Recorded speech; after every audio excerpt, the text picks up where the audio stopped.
DCB മീഡിയയുടെ പുതിയൊരു വീഡിയോയിലേക്ക് സ്വാഗതം. റിസർവ് ബാങ്ക് കഴിഞ്ഞ കുറേ തവണകളായി റിപ്പോ നിരക്കുകൾ കുറയ്ക്കുന്നതനുസരിച്ച് ബാങ്കുകളും ധനകാര്യ സ്ഥാപനങ്ങളും അവരുടെ ഡെപ്പോസിറ്റ് നിരക്കുകളും കുറച്ചുകൊണ്ടുവരികയാണ്. എന്നാൽ കേന്ദ്ര സർക്കാരിന്റെ കീഴിലുള്ള പോസ്റ്റ് ഓഫീസുകളിലെ ഫിക്സഡ് ഡെപ്പോസിറ്റ് നിരക്കുകൾ അതുപോലെ കുറയ്ക്കുകയുമുണ്ടായില്ല. ഈയൊരു സാഹചര്യത്തിൽ മികച്ച പലിശ നിരക്കും നമ്മൾ നിക്ഷേപിക്കുന്ന പണത്തിന് പൂർണ്ണ സുരക്ഷിതത്വവും ലഭിക്കുന്ന പോസ്റ്റ് ഓഫീസുകളിലെ ഫിക്സഡ് ഡെപ്പോസിറ്റുകൾ പൊതുജനങ്ങളുടെ ശ്രദ്ധ ആകർഷിക്കുകയാണ്. അമിത പലിശ ലഭിക്കുമെന്ന് കരുതി നിക്ഷേപിക്കുകയും പിന്നീട് പറ്റിക്കപ്പെടുകയും ചെയ്യുന്ന വാർത്തകൾ കേൾക്കാറുണ്ട്. അതിനാൽ നിക്ഷേപം നടത്തുമ്പോൾ നിക്ഷേപത്തിന്റെ സുരക്ഷ പ്രധാനമാണ്. മികച്ച പലിശ ലഭിക്കുന്നതോടൊപ്പം തന്നെ കേന്ദ്ര സർക്കാരിന്റെ സംരക്ഷണവും ലഭിക്കുന്ന പോസ്റ്റ് ഓഫീസ് ഫിക്സഡ് നിക്ഷേപ പദ്ധതിയെക്കുറിച്ചുള്ള വിശദ വിവരങ്ങളാണ് ഈ വീഡിയോയിലൂടെ ഷെയർ ചെയ്യുന്നത്. ചാനൽ ആദ്യമായി കാണുന്നവർ സബ്സ്ക്രൈബ് ചെയ്യുവാനും വീഡിയോ ഇഷ്ടമായാൽ ലൈക്ക് ചെയ്യുവാനും മറക്കാതിരിക്കുക. നിലവിൽ മികച്ച പലിശയും കേന്ദ്ര സർക്കാരിന്റെ സംരക്ഷണവും ലഭിക്കുന്ന നിക്ഷേപ പദ്ധതികളാണ് പോസ്റ്റ് ഓഫീസിലേത്. അതിലൊന്നാണ് പോസ്റ്റ് ഓഫീസ് ടൈം ഡെപ്പോസിറ്റ് എന്നറിയപ്പെടുന്ന ഫിക്സഡ് ഡെപ്പോസിറ്റ് സ്കീമുകൾ. സാധാരണ ബാങ്കുകളിലെ ഫിക്സഡ് ഡെപ്പോസിറ്റുകൾക്ക് സമാനമാണ് പോസ്റ്റ് ഓഫീസുകളിലെ ടൈം ഡെപ്പോസിറ്റുകൾ. ഒരു നിശ്ചിത കാലയളവിലേക്ക് ഒറ്റത്തവണയായി നിങ്ങൾ ഒരു തുക നിക്ഷേപിക്കുന്ന പദ്ധതിയാണിത്. ഏറ്റവും കുറഞ്ഞത് 1 വർഷത്തെ കാലാവധിയും ഇതുകൂടാതെ 2 വർഷം, 3 വർഷം, 5 വർഷം എന്നിങ്ങനെ കാലയളവുള്ള മൊത്തത്തിൽ 4 ടൈം ഡെപ്പോസിറ്റുകളാണ് എല്ലാ പോസ്റ്റ് ഓഫീസുകളിലും ലഭിക്കുന്ന ഈ സ്കീമിലുള്ളത്. ഏറ്റവും കുറഞ്ഞത് 1000 രൂപയും പരമാവധി എത്ര രൂപ വേണമെങ്കിലും പോസ്റ്റ് ഓഫീസ് ടൈം ഡെപ്പോസിറ്റുകളിൽ നിക്ഷേപിക്കാം. ഒറ്റയ്ക്കോ ജോയിന്റ് ആയോ പദ്ധതിയിൽ ചേരാം. ഒരു രക്ഷകർത്താവിനെ ആഡ് ചെയ്ത് കുട്ടികൾക്കും ചേരാം. അതോടൊപ്പം പദ്ധതിയിൽ നോമിനിയെ ചേർക്കുവാനും സാധിക്കും. ഒരു പോസ്റ്റ് ഓഫീസിലായോ അല്ലെങ്കിൽ വിവിധ പോസ്റ്റ് ഓഫീസുകളിലായോ ഒരാൾക്ക് എത്ര ടൈം ഡെപ്പോസിറ്റുകൾ വേണമെങ്കിലും തുടങ്ങാം. ഒരു വ്യക്തിയുടെ ടൈം ഡെപ്പോസിറ്റിന്റെ കാലാവധി എത്തുമ്പോൾ അത് വീണ്ടും എക്സ്റ്റെൻഡ് ചെയ്യാനും സാധിക്കും. എന്നാൽ പെട്ടെന്ന് ആവശ്യം വന്നാൽ കാലാവധി എത്തുന്നതിന് മുൻപേ ക്ലോസ് ചെയ്യുവാനും സാധിക്കും. എന്നാൽ 6 മാസത്തെ ലോക്കിംഗ് പീരീഡ് ഉള്ളതിനാൽ 6 മാസം കഴിഞ്ഞാലേ ക്ലോസ് ചെയ്യാൻ സാധിക്കൂ എന്ന കാര്യം ശ്രദ്ധിക്കുക.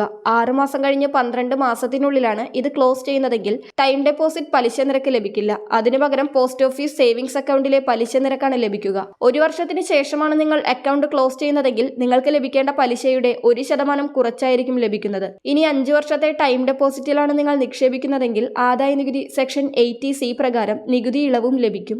എന്നാൽ ഇതിൽ നിന്ന് ലഭിക്കുന്ന പലിശ നികുതിക്ക് വിധേയമായിരിക്കും. പുതിയ ബജറ്റിൽ 12 ലക്ഷം വരെ വരുമാനത്തിന് നികുതിയില്ല. അതിനാൽ ഇതുപോലുള്ള സ്കീം വഴിയുള്ള 12 ലക്ഷം വരെയുള്ള പലിശ വരുമാനത്തിന് നികുതി നൽകേണ്ടതില്ല. എന്നാൽ നിങ്ങൾക്ക് മറ്റ് വരുമാന മാർഗങ്ങൾ ഉണ്ടെങ്കിൽ അതുകൂടി കണക്കിലെടുത്തായിരിക്കും 12 ലക്ഷം രൂപ വരെയുള്ള വരുമാന പരിധി നിശ്ചയിക്കുക.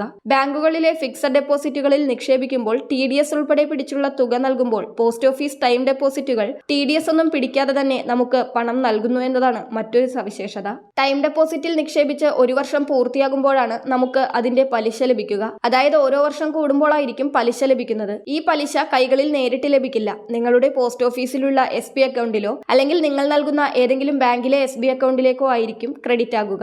2025 ജൂലൈ മാസം മുതലുള്ള ടൈം ഡെപ്പോസിറ്റുകളുടെ പലിശ നിരക്ക് നോക്കാം. 1 വർഷത്തെ ടൈം ഡെപ്പോസിറ്റിന് 6.9% പലിശ നിരക്ക്. 2 വർഷത്തെ കാലാവധിയുള്ള ടൈം ഡെപ്പോസിറ്റിന് 7%, 3 വർഷത്തേതിന്റെ ടൈം ഡെപ്പോസിറ്റിന് 7.1% പലിശ.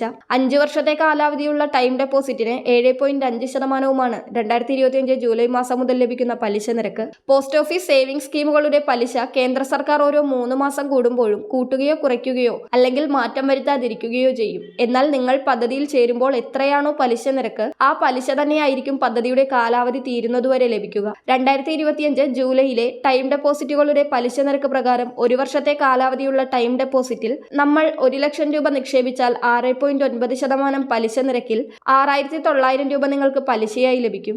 2 വർഷത്തെ ടൈം ഡെപ്പോസിറ്റിൽ 1 ലക്ഷം രൂപ നിക്ഷേപിച്ചാൽ 7% പലിശ നിരക്കിൽ 14,000 രൂപയാണ് പലിശയായി ലഭിക്കുക. 3 വർഷത്തെ കാലാവധിയുള്ള ടൈം ഡെപ്പോസിറ്റിലാണ് നിങ്ങൾ നിക്ഷേപിക്കുന്നതെങ്കിൽ 7.1% പലിശയനുസരിച്ച് 21,300 രൂപ ലഭിക്കും. 5 വർഷത്തെ ടൈം ഡെപ്പോസിറ്റിലാണ് 1 ലക്ഷം രൂപ ഇടുന്നതെങ്കിൽ 7.5% പലിശ നിരക്കിൽ 37,500 രൂപ പലിശയായി ലഭിക്കും. കാലാവധി കഴിയുമ്പോൾ നിക്ഷേപം പിൻവലിക്കുകയോ അല്ലെങ്കിൽ വീണ്ടും നിക്ഷേപിക്കുവാനോ സാധിക്കും. പോസ്റ്റ് ഓഫീസ് ടൈം ഡെപ്പോസിറ്റിനെ പറ്റി കൂടുതൽ അറിയുവാൻ അടുത്തുള്ള പോസ്റ്റ് ഓഫീസിൽ ബന്ധപ്പെടുക. വളരെ പ്രധാനപ്പെട്ട ഈ ഒരു ഇൻഫർമേഷൻ മറ്റുള്ളവർക്ക് കൂടി ഷെയർ ചെയ്യുക.